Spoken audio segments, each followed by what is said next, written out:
hardan biləsən nə çəkirəm mən. Həsrətinə qulam, qolları bağlı. Sən hardan biləsən, nədən biləsən. Dərdli bir aşiqəm, sinəsi dağlı. Ah, sən hardan biləsən. Ah, gərək dönəsən. Gəl, gəl, gəl məni qurtar. Bu əzablardan gəl, özünlə apar. Gülüm aldasan gəl, sensizlik yetər, həsrətin bitər. Gəl məni qurtar, tənhalıqdan qurtar. Oh. Sən hardan biləsən qəlbimin səsi, niyə haray çəkib səni çağırır. Sən hardan biləsən sevgi naləsi, həsrətlə qovuşub məni yandırır. Sən hardan biləsən,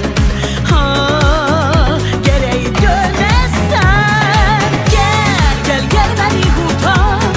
Bu əzablardan gəl, özünlə apar. Gülüm axır hardasan gəl, sensizlik yetər, həsrətin bitər.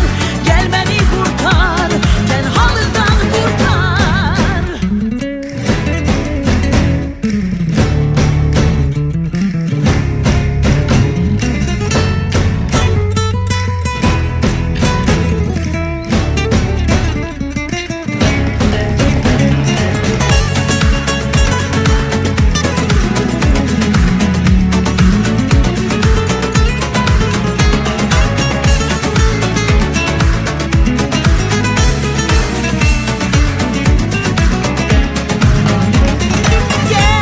Gel, gel beni kurtar, bu əzablardan gəl, özünlə apar. Gülüm axır hardasan gəl, həsrətin yetər, sensizlik bitər.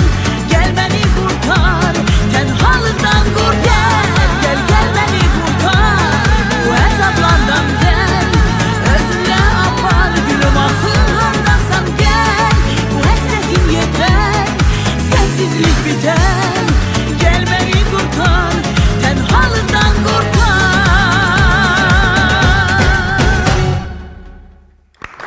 Teşekkür edirik Almaz Hanım. Çok sağ olun.